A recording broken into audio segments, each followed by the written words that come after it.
எல்லாருக்கும் வணக்கம். ஐயனார் தமிழ் சேனலுக்கு உங்களை வரவேற்கிறேன். இன்னைக்கு நிஃப்டி பாசிட்டிவாக வந்து க்ளோஸ் ஆயிருக்கு. இந்த வாரமே தொடர்ந்து 3 நாளாக நிஃப்டியை வந்து பாசிட்டிவாக வந்து க்ளோஸ் பண்ணியிருக்காங்க. பட் முக்கியமான நியூஸ் என்ன அப்படின்னா, நாம் நேற்று வீடியோ டிஸ்கஸ் பண்ண மாதிரி அமெரிக்காவில் ஃபெட்டு வந்து அவங்களோட எம்பிசி மீட்டிங்கை முடித்து இன்ட்ரெஸ்ட் ரேட் டிசிஷனை வந்து சொல்லியிருக்காங்க. அதுவும் கெவின் வாஷ் வந்து புது கவர்னராக பதவி ஏற்றதுக்கப்புறம் இப்போ தான் முதன்முறையாக இந்த மீட்டிங் அப்படிங்கிறது நடந்திருக்கு. இந்த மீட்டிங்கோட அவுட்கம் என்ன அப்படின்னு பார்த்தோம்னா, தொடர்ந்து 4வது முறையா இன்ட்ரெஸ்ட் ரேட்டை எந்த சேஞ்சுமே வந்து பண்ணல. 3.5 to 3.75 அப்படிங்கிற அந்த பர்சன்டேஜ்லேயே வந்து ஹோல்ட் பண்ணியிருக்காங்க. அது மட்டும் இல்லாமல் டாட் பிளாட் அப்படிங்கிற அவங்களோட கணிப்பின்படி 50% மெம்பர்ஸ் வந்து அட்லீஸ்ட் ஒரு டைமாவது இன்ட்ரெஸ்ட் ரேட்டை நாம ஏற்றி தான் ஆகணும் அப்படிங்கிற மாதிரியான ஒப்பீனியனில் இருக்காங்க அப்படிங்கிற மாதிரி ஒரு ப்ரொஜெக்ஷனை வந்து கொடுத்துருக்காங்க. ஸோ இந்த ப்ரொஜெக்ஷன் அப்படிங்கிறது தான் அடுத்தடுத்த நாட்களில் இந்த கமிட்டி என்ன பண்ண போகுது அப்படிங்கிறத நமக்கு வந்து சொல்லும். ஸோ இது ஒரு முக்கியமான data point. So interest rate ஹைக்கை வந்து பண்ணுறதுக்கான ஒரு தாட் ப்ராசஸ் அப்படிங்கிறது ஃபெட்டு கிட்ட வந்து இருக்கு. அடுத்து ஜிடிபி க்ரோத் பார்த்தோம் அப்படின்னா 2.4% இருந்து அமெரிக்காவோட ஜிடிபி க்ரோத் 2.2% வந்து குறையும் அப்படிங்கிற மாதிரி ப்ரொஜெக்ட் பண்ணியிருக்காங்க. ஸோ எக்கானமி ஸ்லோ டவுன் ஆகிறதுக்கான சான்சஸ் இருக்குது அப்படிங்கிறது தான் ஃபெட்டு வந்து இந்த டேட்டா பாயிண்ட் மூலமாக நமக்கு வந்து சொல்ல வராங்க. அடுத்து ஃபெட்டோட இன்ஃப்ளேஷன் டார்கெட் அப்படிங்கிறது 2%. ஸோ 2% வர வரைக்கும் அவங்க இன்ட்ரெஸ்ட் ரேட்டை ஹையராக தான் வச்சிருக்க போகிறாங்க. அது மட்டும் இல்லாமல் இந்த 2% அட்டைன் பண்ணுறது அப்படிங்கிறது 2028 எண்டு வரைக்கும் கூட ஆகலாம் அப்படிங்கிற மாதிரி இந்த மீட்டிங்கில் சொல்லியிருக்காங்க. ஸோ அடுத்த வருஷம் ஃபுல்லாகவே இன்ட்ரெஸ்ட் ரேட் ஹையராக இருக்கிறதுக்கான சான்சஸ் அப்படிங்கிறது அதிகமாக இருக்குது. ஏன்னா இன்ஃப்ளேஷன் அந்த 2% கிட்ட போனால் தான் இன்ட்ரெஸ்ட் ரேட் கட் அப்படிங்கிற விஷயமே வந்து ஃபெட் வந்து பண்ணுவாங்க. ஸோ அதுக்கான டைமே 2028 அப்படின்னு சொல்லியிருக்கிறது திரும்ப மார்க்கெட்டில் இன்ட்ரெஸ்ட் ரேட் ஹையராக தான் இருக்க போகுது அப்படிங்கிற ஒரு சிக்னலை தான் வந்து கொடுத்துருக்கு. அடுத்து இப்போதைக்கு வந்த டேட்டா படி பார்த்தோம் அப்படின்னா இன்ஃப்ளேஷன் எலிவேட்டடாக தான் இருக்குது. ஸோ ஃபெட்டு வந்து அந்த இன்ஃப்ளேஷனை ஃபைட் பண்ணுறதுக்கான ஒரு பிளானை வந்து ப்ரிப்பேர் பண்ணிட்டு இருக்கோம் அப்படிங்கிற மாதிரி சொல்லியிருக்காங்க. அது மட்டும் இல்லாமல் இந்த டிசிஷன்ஸ் எல்லாமே 12-0 அப்படின்னு யுனானிமஸாக நாங்கள் வந்து டிசிஷன் பண்ணியிருக்கோம் அப்படிங்கிறது சொல்லியிருக்காங்க. ஸோ இது ரொம்ப முக்கியமான விஷயம். ஏன்னா ஒருத்தர் கூட இன்ட்ரெஸ்ட் ரேட்டை கட் பண்ணலாம் அப்படிங்கிறத பற்றி ஓட் பண்ணலை. எல்லாருமே இன்ட்ரெஸ்ட் ரேட்டை ஸ்டேபிளாக வச்சிருக்கலாம் அப்படின்னும் இன்ட்ரெஸ்ட் ரேட் ஹைக் பண்ணுறதுக்கான சான்சஸ் இருக்குது அப்படிங்கிறதையும் சொல்லியிருக்காங்க. ஸோ இது நமக்கு திரும்பவும் ஹையர் ஃபார் லாங்கர் அப்படிங்கிற அந்த ஜேர்னியை தான் வந்து காட்டுது. ஸோ இந்த நியூஸ்னால தான் நேற்று இன்டர்நேஷனல் மார்க்கெட்டில் கோல்டு சடனாக 2% கிட்ட ட்ராப் ஆச்சு. ஸோ 2027 மிட் வரைக்குமே கோல்டில் பெருசாக வந்து ஒரு அப் மூவ்மெண்ட் அப்படின்னு கிடைக்கிறதுக்கான வாய்ப்பு அப்படிங்கிறது ரொம்பவே கம்மியாக இருக்குது. நம்ம முன்னாடி டிஸ்கஸ் பண்ண மாதிரி $4000 to $4300 அப்படிங்கிற லெவலில் வந்து கோல்டு ஃப்ளக்சுவேட் ஆகலாம். இல்லை இன்ட்ரெஸ்ட் ரேட்டை கட் பண்ணி திரும்பவும் வந்து இன்ஃப்ளேஷன் கண்ட்ரோல் ஆகலை அப்படின்னா அப்போ கோல்டு இன்னுமே சரியறதுக்கு வாய்ப்பு இருக்குது.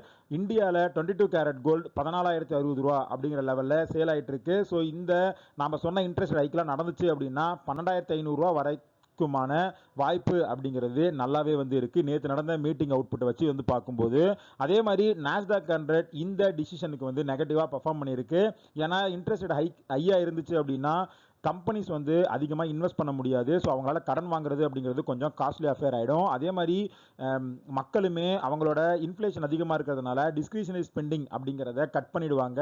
ஸோ இது கம்பெனிஸோட ஏர்னிங்ஸை வந்து பாதிக்கும். ஸோ இதனால தான் நாஸ்டாக் 100 நேற்று 1% வந்து டவுன் ஆயிருந்தது. அடுத்து ரூபா கடந்த ஒரு 10 நாளாக தான் நல்ல ஒரு பாசிட்டிவ் மொமெண்டம் வந்து கொடுத்துட்டு இருக்கு. 96.5 இருந்தது, இப்போ கொஞ்சம் இம்ப்ரூவ் ஆகி 94.41 வந்திருக்கு. பட் இன்ட்ரெஸ்ட் ரேட்டை ஃபெட்டு வந்து ஹைக் பண்ணாங்க அப்படின்னா டாலர் வந்து ஸ்ட்ரென்தன் ஆகும். ஸோ டாலர் ஸ்ட்ரென்தன் ஆச்சு அப்படின்னா அது திரும்ப ரூபா மேலே ப்ரெஷர் போடுறதுக்கான வாய்ப்பு அப்படிங்கிறது அதிகமாக இருக்குது. ஸோ ரூபா திரும்பவும் 100 ரூபாய் கிட்ட போகிறதுக்கான வாய்ப்பு அப்படிங்கிறது நேற்று நடந்த மீட்டிங்கோட அவுட்புட்டில் வந்து நமக்கு தெளிவாக தெரியுது.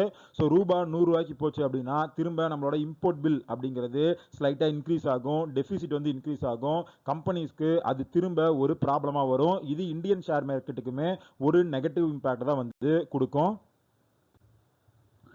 அடுத்து நேற்று இந்த ஃபெட்டோட மீட்டிங் சிக்னல் அப்படிங்கிறது ஐடி ஸ்டாக்ஸில் நல்ல ஒரு ரியாக்ஷனை இன்னைக்கு வந்து கொடுத்துருந்தது. ஏன்னா நம்ம முன்னாடியே பார்த்த மாதிரி கம்பெனிஸ் வந்து அவங்களோட டிஸ்கிரிஷனரி ஸ்பெண்டிங்கை கட் பண்ணிடுவாங்க. ஸோ இங்கே இருக்கிற ஐடி கம்பெனிஸ்க்கு வர ப்ராஜெக்ட்ஸ் அப்படிங்கிறது குறைஞ்சிரும். ஸோ இதனால தான் நேற்று நிஃப்டி ஐடி ஒரு 1% கிட்ட டவுன் ஆகிருக்கு. ஓவராலாக பார்த்தோம் அப்படின்னா டிசிஎஸ், ஹெச்சிஎல், இன்ஃபோசிஸ் இந்த கம்பெனிஸ் எல்லாமே ஒரு நல்ல ஃபாலை வந்து இன்னைக்கு பார்த்துருந்தாங்க. அது மட்டும் இல்லாமல் இந்தியாவில் இருக்கிற என்ட்ரி லெவல் டாஸ்க் ரிலேட்டட் ஜாப்ஸில் ஒரு 33% ஏஏ வந்து பண்ணிடுது அப்படிங்கிற மாதிரி காக்னிசன்ட்டும் பியர்சனும் பண்ண ஸ்டடியில் கண்டுபிடிச்சிருக்காங்க. ஸோ கம்பெனிஸ் எல்லாமே என்ட்ரி லெவலில் ஏஏ டிப்ளாய் பண்ண ஆரம்பிச்சிட்டாங்க அப்படிங்கிறது தான் இந்த டேட்டா பாயிண்ட்லேருந்து நமக்கு தெரிகிற விஷயமா இருக்குது. அடுத்து இன்னைக்கு ஹெச்டிஎஃப்சி பேங்க் 800 ரூபாய் கிட்ட வந்து போச்சு. பட் சஸ்டைன் பண்ண முடியாமல் 798 ரூபா அப்படிங்கிற லெவலில் வந்து க்ளோஸ் பண்ணிட்டாங்க. அதுக்கான காரணம் திரும்ப இந்த சேர்மனை வந்து அப்பாயின்ட் பண்ணுற அந்த விஷயம் சார்ந்து நிறைய நியூஸ் வந்து வந்துட்டு இருக்கிறதுனால கவர்னன்ஸில் ஒரு சில இம்ப்ரூவ்மெண்ட் இருக்கும் அப்படிங்கிற ஒரு நம்பிக்கையில் தான் இன்னைக்கு ஹெச்டிஎஃப்சி பேங்க் வந்து ஒரு 2% அப்பா இருக்கு. அடுத்து ஐசிஐசி ப்ரூடென்ஷியல் மியூச்சுவல் ஃபண்ட் பார்த்தோம் அப்படின்னா மே மாதம் இன்ஃபோசிஸ், ரிலையன்ஸ், ஹெச்டிஎஃப்சி பேங்க் இந்த மூணுலையுமே வந்து பையிங் அப்படிங்கிறத பண்ணியிருக்காங்க. அது மட்டும் இல்லாமல் இந்த மியூச்சுவல் ஃபண்ட் ஹவுஸ் கிட்ட ஹெச்டிஎஃப்சி பேங்க் மட்டுமே 7% ஹோல்டிங் வந்து இருக்கு. அதுக்கு அடுத்து ஐசிஐசிஐ பேங்க் வந்து 5.7% இருக்கு. இந்த மேலே மட்டுமே கிட்டத்தட்ட 4.68 கோடி ஒர்த் ஆஃப் ஹெச்டிஎஃப்சி ஷேர்ஸை வந்து பை பண்ணியிருக்காங்க அப்படிங்கிற மாதிரி அப்டேட் பண்ணியிருக்காங்க. ஸோ ஹெச்டிஎஃப்சியில் வேல்யூ இருக்கு அப்படிங்கிற மாதிரி டிஐஸ் வந்து ஒர்க் பண்ணுறாங்க அப்படிங்கிறது தான் இந்த டேட்டா பாயிண்ட் வந்து நமக்கு காட்டுது. அடுத்து இன்னைக்கு மார்க்கெட்டில் 2 செக்டார் வந்து பாசிட்டிவாக ட்ரேட் ஆகிட்டு இருந்தது. ஒன்று டெக்ஸ்டைல் ரிலேட்டட் ஸ்டாக்ஸ், அது மட்டும் இல்லாமல் இந்த லிக்விட் ரிலேட்டட் ஸ்டாக்ஸுமே வந்து பாசிட்டிவாக ட்ரேட் ஆகிட்டு இருந்தது. அதுக்கான காரணம் என்ன அப்படின்னா இந்தியாவுக்கும் யூகேக்குமான அந்த எஃப்டிஏ வந்து ஜூலை 15ஆம் தேதி வந்து என்ரோல் ஆகிடும், அன்னையிலேருந்து ஃபோர்ஸுக்கு வந்து வந்துடும் அப்படிங்கிற மாதிரி ஒரு அப்டேட் வந்து வந்திருக்கு. ஸோ அதனால் அந்த அக்ரிமெண்ட் சார்ந்த செக்டர்ஸ் எல்லாமே இன்னைக்கு பாசிட்டிவாக வந்து ட்ரேட் ஆகிட்டு இருந்தது. அடுத்து நேற்று தான் டாடா மோட்டார்ஸ் பேசஞ்சர் வெஹிக்கிளில் ஒரு பெரிய கரெக்ஷன் அப்படிங்கிறத நம்ம வந்து டிஸ்கஸ் பண்ணியிருந்தோம். இன்னைக்கு டாடா மோட்டார்ஸ் கமர்ஷியல் வெஹிக்கிளில் ஒரு அப்டேட் வந்து வந்திருக்கு. ஜூலையில் இருந்து அவங்களோட கமர்ஷியல் வெஹிக்கிள் ப்ரைஸ் எல்லாத்தையுமே 2.5% வந்து ஹைக் பண்ண போகிறோம் அப்படிங்கிற மாதிரி கம்பெனி வந்து அனௌன்ஸ் பண்ணியிருக்காங்க. ஸோ 1% கிட்ட இன்னைக்கு ஷேர் அப்பா இருக்கு. பட் இப்பவுமே கமர்ஷியல் வெஹிக்கிள் ஷேரில் ஒரு நல்ல வந்து வேல்யூ இருக்கு அப்படிங்கிற மாதிரி தான் நான் வந்து நினைக்கிறேன். அசோக் லைலானோட கம்பேர் பண்ணும்போது வேல்யூவேஷனாகவும் இந்த ஷேரில் ஒரு நல்ல ஆப்பர்ச்சுனிட்டி அப்படிங்கிறது இருக்கு.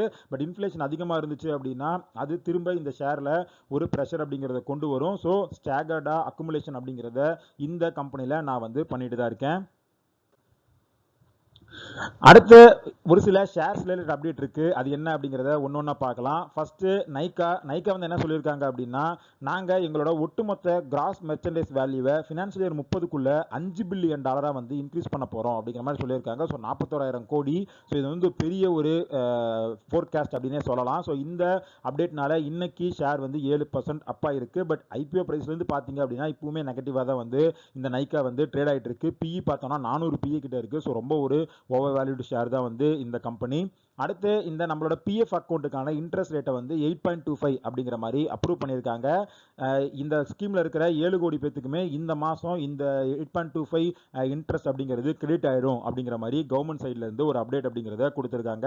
இன்னைக்கு பேட்டா இந்தியா சடனா 17% கிட்ட அப்பா இருந்தது. அதுக்கான காரணம் அந்த கம்பெனியோட சிஇஓவா சஞ்சய் ரா அப்படிங்கிறவரை புதுசாக வந்து நியமிச்சிருக்காங்க. அவர் இதுக்கு முன்னாடி நைக்கோட ரீட்டைல் ஹெட்டாக வந்து இருந்திருக்காரு. ஸோ அவர் வந்து இந்த கம்பெனியை டேர்ன் அரவுண்ட் பண்ணுவார் அப்படிங்கிற ஒரு அப்டேட்னால ஒரு 17% கிட்ட அப்பா இருக்கு. பட் பிஸ்னஸாக பார்த்தோம் அப்படின்னா இன்னமுமே ஃபண்டமெண்டலாக இந்த பிஸ்னஸில் சேல்ஸ் அப்படிங்கிறது ரொம்ப வந்து வீக்காக இருக்கு. ஸோ இப்போதைக்கு இந்த ஷேரில் எந்த ஆப்பர்ச்சுனிட்டி இருக்கிறதா நான் வந்து பார்க்கல. அடுத்து வருண் பிவரேஜஸ் இன்னைக்கு மார்னிங் ஒரு பாசிட்டிவ் அப்டேட் வந்து ஓப்பன் ஆச்சு. பட் க்ளோசிங்கில் வந்து ஒரு 2.5% கிட்ட டவுன் ஆயிருக்கு. பட் இந்த கம்பெனிக்கு ஒரு அப்டேட் இருக்கு. அது என்ன அப்படின்னா ஜப்பானை சேர்ந்த அகாசி அப்படிங்கிற குரூப் ஆஃப் கம்பெனிஸோட ஒரு அக்ரிமெண்ட் வந்து போட்டிருக்காங்க. ஸோ அவங்களோட காஸ்பில் கால்பிஸ் அப்படிங்கிற பால் சார்ந்த குளிர்பானத்தை வந்து இந்தியாவில் லான்ச் பண்ணி சேல் பண்ணுற அந்த அக்ரிமெண்ட்டை வந்து வருண் பிவரேஜ் வந்து வாங்கியிருக்காங்க அப்படிங்கிற மாதிரி சொல்லியிருக்காங்க. ஸோ இந்த ஷேருமே 60 பிஇ கிட்ட ட்ரேட் ஆகிட்டு இருக்கிற ஒரு கம்பெனி தான். லூபின் ஷேர் இன்னைக்கு 2.5% கிட்ட அப்பாகி மார்க்கெட்டில் ட்ரேட் ஆகிட்டு இருந்தது. அதுக்கான காரணம் என்ன அப்படின்னா அமெரிக்காவில் ஹைப்பர் டென்ஷன் ட்ரக்கோட ஒரு ஜெனரிக் வெர்ஷனை வந்து லான்ச் பண்ணியிருக்காங்க. ஸோ இந்த நியூஸ்னால தான் இன்னைக்கு லூபின் ஷேரில் ஒரு பாசிட்டிவ் மொமெண்டம் அப்படிங்கிறது இருந்தது. பட் இந்த ஷேர்லையுமே வேல்யூவேஷன் அப்படிங்கிறது கொஞ்சம் ஹையாக தான் இருக்குது. அடுத்து நம்ம முன்னாடி வீடியோஸில் டிஸ்கஸ் பண்ண மாதிரி எல் நீனோ இந்தியாவோட அந்த மான்சூனை வந்து அஃபெக்ட் பண்ண ஸ்டார்ட் பண்ணிடுச்சு. இப்போ வரைக்குமே 40% பிலோ நார்மல் ரெயின் தான் வந்து இந்தியாவை ரீச் பண்ணியிருக்கு அப்படிங்கிற மாதிரி டேட்டா வந்து கொடுத்துருக்காங்க. ஸோ இது கண்டிப்பா சப்ளை சைடில் ஒரு இம்பாக்ட் வந்து கொடுக்கலாம். திரும்ப இந்தியாவில் இன்ஃப்ளேஷன் அப்படிங்கிறது கொஞ்சம் ஹை ஆகிறதுக்கான வாய்ப்பு அப்படிங்கிறது அதிகமாகவே வந்து இந்த நியூஸ்னால இருக்கு. என்எஸ்சி ஐபிஓ இந்த வாரம் அவங்களோட பேப்பர்ஸை வந்து சப்மிட் பண்ணிட்டாங்க. ஸோ எப்போனாலுமே ஐபிஓ வந்து வரலாம் அப்படிங்கிற மாதிரியான ஒரு அப்டேட் வந்து இருக்கு. இந்த ஐபிஓ மூலமாக மட்டுமே 30,000 கோடி வந்து ரைஸ் பண்ண போகிறோம் அப்படிங்கிற மாதிரி சொல்லியிருக்காங்க. ஸோ இந்த நியூஸில் என்ன சொல்லியிருக்காங்க அப்படின்னா, ஒட்டுமொத்தமாக இந்த 30,000 கோடி ஒர்த் ஆஃப் ஐபிஓ ஷேர்ஸுமே ஆஃபர் ஃபார் சேல் தான். அதாவது ஆல்ரெடி இதில் யாரெல்லாம் இன்வெஸ்ட் பண்ணியிருந்தாங்களோ அவங்க தான் அவங்களோட ஷேர்ஸை வந்து விற்கிறாங்க. புதுசாக வந்து இந்த கம்பெனி எந்த ஷேர்ஸுமே மார்க்கெட்டில் வந்து விற்கல. ஸோ 6% ஆல்ரெடி இருக்கிற ஷேர்ஸை தான் வந்து பப்ளிக்கு வந்து சேல் பண்ண போகிறாங்க. இதில் எஸ்பிஐ பார்த்தீங்க அப்படின்னா ஒரு 0.8 ருபீஸ் அப்படிங்கிற வேல்யூவேஷனில் இதில் இன்வெஸ்ட் பண்ணியிருந்தாங்க 2 கோடி ரூபாய். இப்போ இந்த கிரே மார்க்கெட்டில் இந்த ஷேரோட ப்ரைஸ் அப்படிங்கிறது 2,000 ரூபாய்க்கு மேலே வந்து இருக்கு. ஸோ இதனால் இந்த 2 கோடி இன்வெஸ்ட்மெண்ட் அப்படிங்கிறது 5,000 கோடியாக வந்து இந்த எஸ்பிஐக்கு மாறி இருக்கு அப்படிங்கிற மாதிரி அப்டேட் பண்ணியிருக்காங்க. எஸ்பிஐக்கு மட்டும் இல்லை, நேஷனல் இன்சூரன்ஸ், அப்புறம் நியூ இந்தியா இன்சூரன்ஸ், இந்த மாதிரியான கம்பெனிஸ்மே இதில் ஏர்லியாக வந்து இன்வெஸ்ட் பண்ணியிருந்தாங்க. அவங்க எல்லாருக்குமே சூப்பரான ரிட்டர்ன் வந்து என்எஸ்சியில் வந்து கிடைச்சிருக்கு அப்படிங்கிற மாதிரி சொல்லியிருக்காங்க. அடுத்து எஸ்பிஐல இன்னொரு நியூஸ் வந்து இருக்கு. என்ன அப்படின்னா, பேங்க் வந்து அவங்களோட பிஸ்னஸை எக்ஸ்பேண்ட் பண்ணுறதுக்காக 60,000 கோடி ஃபண்டை வந்து ரைஸ் பண்ணுறதுக்கான முடிவை வந்து எடுத்திருக்காங்க அப்படிங்கிற மாதிரி சொல்லியிருக்காங்க. ஸோ இந்த ஷேர் இன்னைக்கு 1.5% கிட்ட அப்பா இருக்கு. கடந்த 3 வருஷத்துல 82%க்கு மேல ரிட்டர்னை வந்து கொடுத்துருச்சு. இது வந்து ஒரு பப்ளிக் செக்டார் பேங்க். இப்போ இருக்கிற நிலைமையில பப்ளிக் செக்டார் பேங்க்ஸை விட பிரைவேட் செக்டார் பேங்க்ஸ்ல ஒரு ஆப்பர்ச்சுனிட்டி இருக்கு. பர்ஃபார்மன்ஸா அடுத்த கொஞ்ச நாளைக்கு பிரைவேட் செக்டார் பேங்க்ஸ் நல்லா இருக்கிறதுக்கான வாய்ப்பு இருக்கு அப்படிங்கிற மாதிரி நான் வந்து பர்சனலாக ஃபீல் பண்றேன். ஸோ அதனால தான் ஹெச்டிஎஃப்சி பேங்க், ஐசிஐசிஐ பேங்க் இங்க எல்லாத்துலேயுமே ஒரு ஆப்பர்ச்சுனிட்டி இருக்கு அப்படிங்கிற மாதிரி நான் வந்து நினைக்கிறேன்.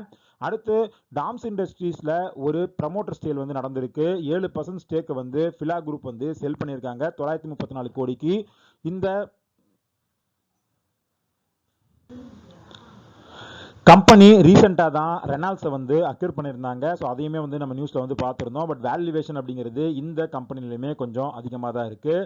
அடுத்து டெஸ்லா இந்தியாவில் அவங்களோட ஈவி கார் சேல்ஸை வந்து பண்ணுறதுக்கு முயற்சிகள் எடுத்துக்கிட்டே இருக்காங்க. பட் ப்ரைஸ் வந்து அதிகமாக இருக்குது அப்படிங்கிறதுனால இந்தியாவில் பெருசாக அவங்களால சக்ஸஸ் பண்ண முடியல. பட் இருந்தாலுமே 5வது ஷோரூமை வந்து தெலுங்கானாவில் நாங்கள் ஓப்பன் பண்ண போகிறோம் அப்படிங்கிற மாதிரி அவங்க வந்து அனௌன்ஸ் பண்ணியிருக்காங்க. அடுத்து எக்ஸைட் இண்டஸ்ட்ரீஸ் வந்து அவங்களோட லீட் ஆசிட் அதோட சேர்ந்து லித்தியம் அயன் எக்ஸ்பான்ஷனையும் வந்து பண்ண போகிறோம். எங்களோட சப்சிடரி மூலமா வந்து நாங்க அந்த லித்தியம் அயன் எக்ஸ்பான்ஷனை வந்து பண்ண போறோம். அதுக்காக கிட்டத்தட்ட ஒரு 1,500 கோடி வந்து நாங்க இன்வெஸ்ட் பண்றோம் அப்படிங்கிற மாதிரி எக்ஸைட் இண்டஸ்ட்ரீஸ் வந்து அனௌன்ஸ் பண்ணியிருக்காங்க.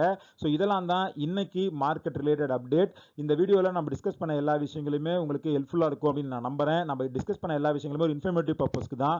நீங்க இன்வெஸ்ட் பண்றதுக்கு முன்னாடி பர்சனலாக ரிசர்ச் பண்ணுங்க, ஒரு செபி சர்டிஃபிகேட் செக் பண்ணிட்டு அதுக்கப்புறம் இன்வெஸ்ட் பண்ணுங்க. இந்த வீடியோவில் நம்ம டிஸ்கஸ் பண்ண விஷயங்கள் உங்களுக்கு பிடிச்சிருந்துச்சு அப்படின்னா வீடியோவை லைக் பண்ணுங்க, நம்ம சேனலை சப்ஸ்கிரைப் பண்ணுங்க. இதே மாதிரி இன்னொரு வீடியோவோட உங்களை மீட் பண்றேன். அது வரைக்கும் நன்றி, வணக்கம்.